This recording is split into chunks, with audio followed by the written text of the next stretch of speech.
The American Cotton Shippers Association, also known as AXA, is a trade association primarily made up of cotton merchants, founded in 1924. AXA members manage the majority of the cotton trade, providing merchandising, delivery logistics, and risk management services to their customers. AXA is grateful to Senator Cindy Hyde Smith of Mississippi for introducing the Buying American Cotton Act of 2025, which will build structural demand for U.S. cotton. Since the bill's introduction, there have been 8 additional senators co-sponsor. AXA urges all cotton industry stakeholders to support this initiative by reaching out to your congressional delegation and requesting their support for this legislation.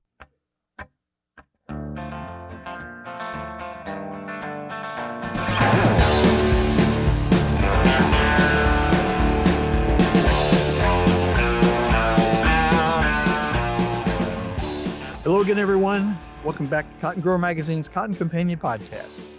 I'm Jim Stedman, editor of Cotton Grower. With me, as always, my good friend and colleague, Beck Barnes. Now, Beck, with the exception of South and Central Texas, where we're hearing about some pretty good yields after a few years of weather issues, we seem to be in the watch and wait period in many parts of the Cotton Belt. That's basically watching the weather forecast, hoping for good conditions to help finish out the crop, as well as for rain that may or may not be wanted right now, and then waiting for the right timing for defoliation to begin. Yeah, I know a lot of them are in that. A lot of our guys are in that, waiting period. Me personally, I just want some rain to knock some of this dust down, man. It is dry in Memphis, Tennessee, and I just got a new black car. We bought a new car. And man, I can't keep it clean. It's too much dust. I mean, it's like the Saharan desert out here. Well, that's good practicing for next spring when the pollinating season. Yeah, if it ain't dust, you're right. If it's not dust, it's yellow pollen all over the place. Not one thing is the other around here. But black vehicle probably not the wisest choice I've ever made. Memphis, Tennessee. Yeah, that's why they created garages, Beck. Yeah, you're right. You are right. But anyway, yes, I agree with you. And it's the one thing we have no shortage of in this area are car washes. Depending on which major highway or major road you go down in the Memphis area, you will pass at least 6 within 2 mile. Within the 2 miles. So, bless their hearts, they keep us. Help keep the cars nice and clean. But regardless. In this watch and wait period that we talked about, of course, there's still plenty for folks to do to get ready for harvest. But there's also an important opportunity for you to join the National Cotton Council and other state and regional organizations to learn more details about the programs beneficial for cotton that were in the One Big Beautiful Bill Act and what you need to do to take advantage of them for your farming operation. The council recently announced plans for 49 informational meetings in 16 states over roughly a 6-week period. And if you haven't seen the meeting schedule for your respective state, you probably just haven't been paying attention to local and industry news outlets and an awful lot of social media over the last 10 days or so. There are a lot of important details packed into these meetings, and in just a few minutes, Gary Adams, President and CEO of the National Cotton Council, is going to join us once more to discuss the whys, whats, hows, and wheres of these meetings. So stay tuned. There's going to be a lot to unpack in that discussion. Yeah, it's going to be a great discussion with Gary. Jim, I have told him that I think my first month at Cotton Grower Magazine, back when we were working out in Cordova, one of the first assignments I got was to go across the road to the Agri Center out there and listen to Gary Adams unpack the 2008 Farm Bill. So he's been doing it for a long time. There's nobody more knowledgeable. There's nobody who's better to hear from when it comes to dissecting these big gargantuan pieces of legislation and presenting the important parts to you. There's nobody better than Gary. So we're excited to have him on. So first thing though, Jim, we want to welcome back the Cotton Board as a supporting sponsor of the Cotton Companion podcast. Now, our colleague and custom content manager, Hillary Wynn, recently visited with Bill Gillen, President and CEO of the Cotton Board, about some of the organization's programs. And yeah, we want to share that with you right now. Hi, I'm Hillary Wynn, Custom Content Manager at Meister Media Worldwide, publisher of Cotton Grower Magazine. Joining me today is Bill Gillen, President and CEO of the Cotton Board. With a career rooted in agricultural law and policy, Bill has held roles at the USDA Office of General Counsel, the U.S. Senate Agriculture Committee, and as General Counsel of the National Cotton Council of America. His work has touched nearly every aspect of agriculture, from international trade and conservation to disaster relief and food donation law. Bill grew up on a small, diverse farm in Mississippi, received his undergraduate degree from Mississippi State University, and went on to earn his law degree from the University of Georgia. Bill, welcome to the program. Nice to be here. Bill, this year has been a real challenge for U.S. cotton growers. Can you tell us what drove the decision to commission a third-party evaluation of the Cotton Research and Promotion Program and what the main goals of that review were? Sure. It goes back to when prices and demand began to seriously weaken in 2023. The Cotton Board membership determined that the program needed to be more impactful with respect to demand creation and regaining market share. High input costs were also a major concern, and they remain so. As a result of that concern, the Cotton Board and Cotton Incorporated leadership worked together to commission Deloitte to look at the program from an outside perspective, focusing on an enhanced strategic approach to demand creation. We were doing many of the right things, but we were not having the kind of impact needed in an evolving market. One of the biggest shifts to come out of that evaluation is in marketing, combining global supply chain marketing and consumer marketing into a single powerhouse division. Why is that change significant, and how will it help build demand more effectively? This change grew out of the shift in emphasis in our marketing going forward. Cotton Incorporated will focus more on the supply chain and on the brands and retailers who are strongly supporters of cotton and who have a lot of cotton-rich garments in their product lines. In order to bring more resources to the supply chain, and to ensure the marketing team is acting with one voice and one strategy, the divisions have been merged, and Cotton Incorporated will hire a new chief marketing officer to bring a new, updated approach to convincing brands to put more cotton on the shelves. You've also emphasized reaching deeper into the supply chain, working with mills, manufacturers, brands, and retailers where fiber decisions are made. How does focusing on this midstream segment influence what ultimately ends up in consumers' carts? To take a step back, the consumer marketing campaign that Cotton Incorporated has been so successful with over the years had done its job in convincing consumers that cotton is natural, cotton is comfortable, cotton is preferred. Still, that consumer bias toward cotton has not resulted in enough cotton products in their shopping baskets. We need to get more product on the shelves so the consumer has more cotton choices in front of them. That is what this new strategic direction will be trying to do. Sustainability and traceability are becoming non-negotiable for brands and retailers. How does U.S. Cotton and platforms like the U.S. Cotton Trust Protocol position cotton as a smart, forward-looking choice in today's global market? Hillary, every week it seems the need for traceability becomes more important to the cotton supply chain. For whatever reason, import access, sustainability, or trade preferences, it will be more important tomorrow that our product is traceable, at least to the country of origin. Platforms like the Trust Protocol offer that traceability to U.S. cotton and to purchasers of U.S. cotton. The Research and Promotion Program has assisted the Trust Protocol in its development over these several years, and because of it, U.S. growers can make U.S. cotton a preferred choice in today's market because they are there with the capability to be traceable. Bill, thanks so much for taking the time to talk with me today. Absolutely. You're very welcome. Okay, a big thanks to Hillary and Bill for that segment, and to the Cotton Board for their continued support of the Cotton Companion podcast. Now, before we bring Gary into our virtual studio, let's take a quick look at the most recent USDA crop progress numbers for cotton from the weekly report issued September 7th. That's 2 days ago as we pod. So overall, the total 2025 crop appears to be in really good shape. Boll set is reported in 97% of the crop.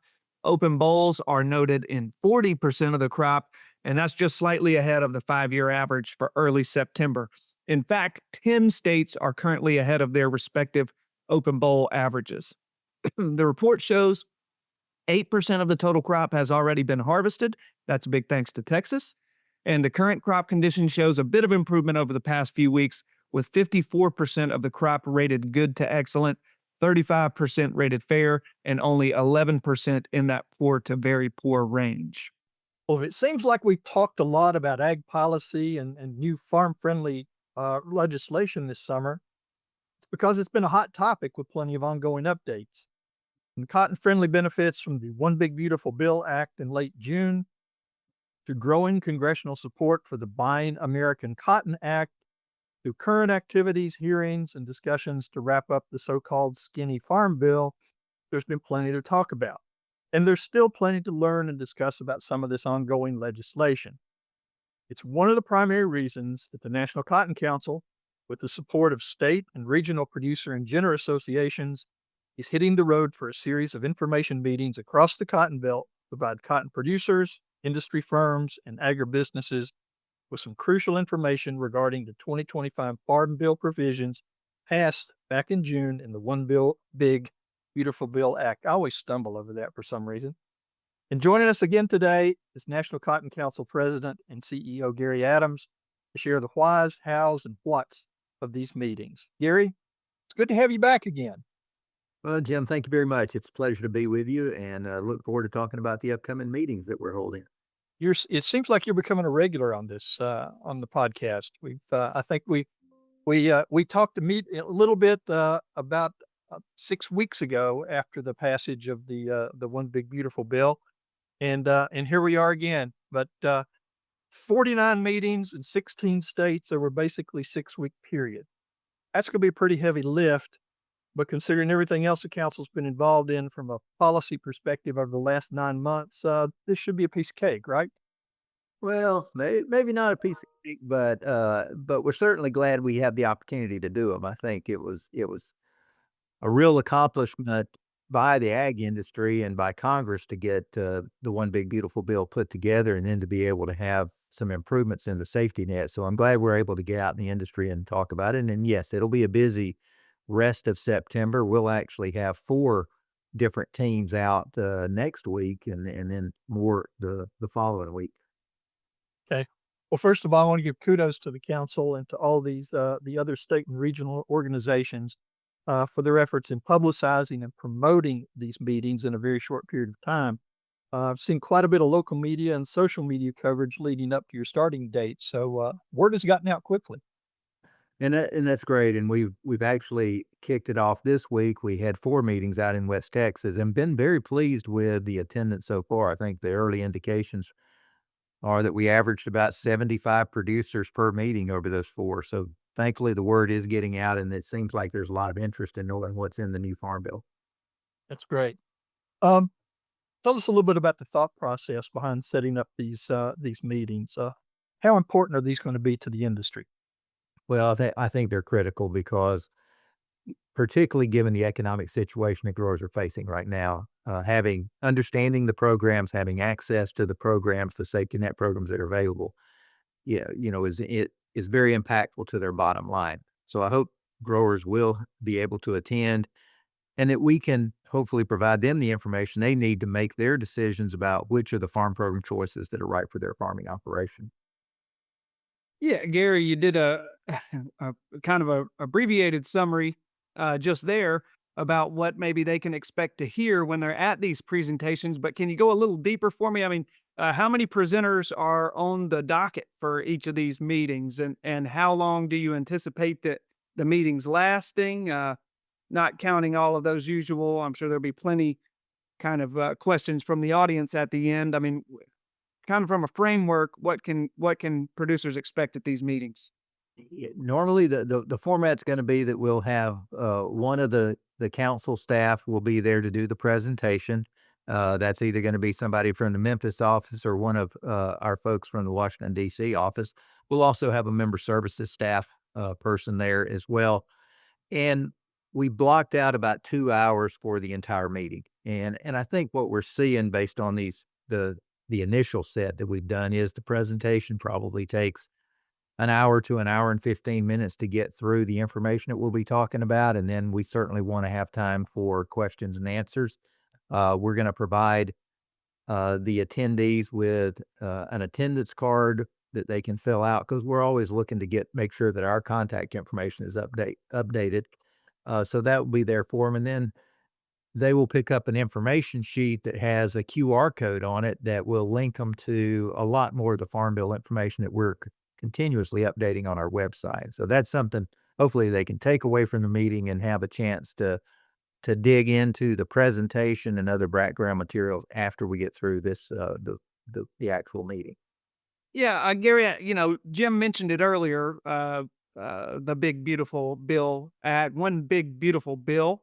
We know that there were several important Farm Bill provisions rather, that were built into that one. And so, what are some of the key details about those that you believe growers and the rest of the industry need to clearly understand? Key provisions from that OBBB.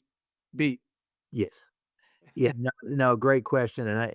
The areas that we're going to really highlight, one is make sure they're aware of the higher reference price that was put in place in the One Big Beautiful Bill Act, and cotton's getting a higher reference price, as are really all the commodities. But understand that, and then they need to understand how it impacts the choice between the two programs that FSA administers, the price loss coverage or the agricultural risk coverage, or we refer to as PLC or ART, which producers can make their choice each year. So that's one of the areas that we want to explain to them. I think the other area for them to understand is a provision in there that is going to allow some farms to add base acres, or to don't want to say update base acres. It's really about adding base acres. And your existing base acres will not change, but if your farm has been essentially overplanting your base to covered commodities, then you're going to have a chance to add some base. And there's some rules around that, and in terms of the decision for the producer. But that's another one that we want to talk to them about. Now, that's something that'll be in place for the 2026 crop. And then the other big area to make them aware of are some of the changes that occurred with crop insurance programs, particularly as it's related to the choices they have. The subsidy rates have changed. There's some choices they have between PLC and crop insurance, some new ways to add additional crop insurance coverage. So those are three of the big areas when we talk about specifically on the grower side that we want them to hopefully have a better understanding after we conclude these meetings. Yeah, boy, it's just occurring to me how being well informed is so important to these guys. Bottom line, so it's important work that y'all are doing. So I know that in addition to the One Big Beautiful Bill, I mean, Cotton's had a busy year there on Capitol Hill, not just OBBB. Before the end of the year, it's going to continue to be a busy year. So, how much detail are you guys planning to go into at these meetings regarding the Buying American Cotton Act, for instance, and the current committee activities surrounding the rest of the Farm Bill? Yeah, great question. We want to give them kind of an overview of the other big things that are on our agenda for the rest of the year. And you mentioned a couple of them. The Buying American Cotton Act is one of the big ones that we're focused on, and having meetings on Capitol Hill. And again, I think a lot of growers have heard about it, but they probably haven't seen the details about how it works and what we think some of the benefits can be. So we are going to give them an update on where we stand with the Buying American Cotton Act, make sure they understand it, and then the advocacy efforts that we're going to be doing. I think the other thing that we want to make sure they're aware of, that the council is always continuously doing, is we stay engaged in the annual appropriations process. So all of those activities that we need government funding for, whether that's gen labs or pest control programs, some of the research facilities that we have, we're still trying to make sure that those continue to be funded annually. So that's another activity that we're going to be focused on. And then the other one you mentioned was kind of the other parts of the Farm Bill that weren't included in the OBBBA Act.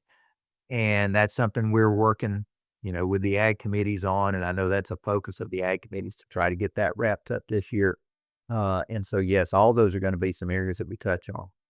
Gary, looking at those other items, the Buy an American Cotton Act and Farm Bill, are these going to be standalone pieces of legislation, or is it something that's going to be worked into another budget package or another reconciliation before the end of the year?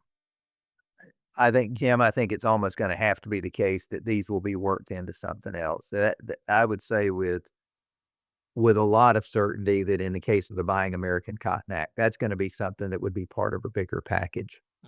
And again, you mentioned a couple of the possible vehicles. I know there's talk about a bipartisan tax package as a possibility, and that's something we're talking to Congressman Jason Smith about, who's chair of Ways and Means.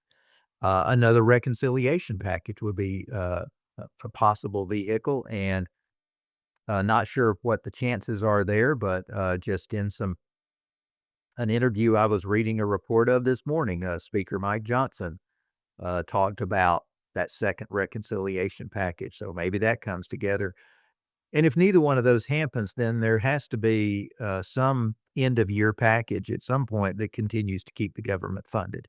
And that would be another vehicle. So I think certainly when we look at the Buying American Cotton Act, those three larger vehicles are something we would try to get this in.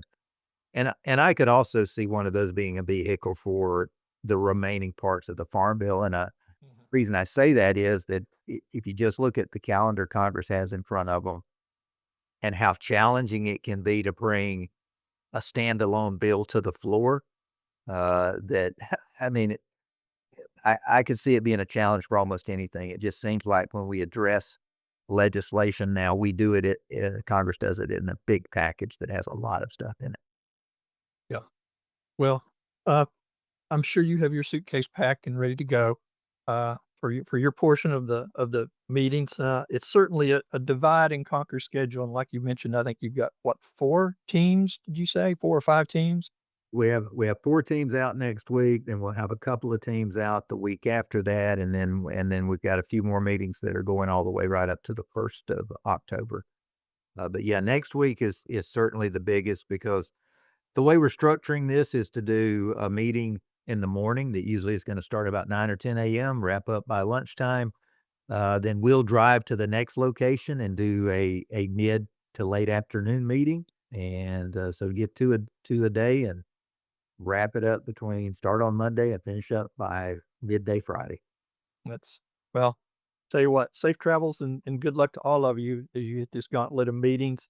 For our listeners, if you haven't seen the schedule for these meetings, go to either the NCC website at www.cotton.org or go to the cottongrower.com site and look for the article titled NCC Announces 2025 Farm Bill Information Meetings.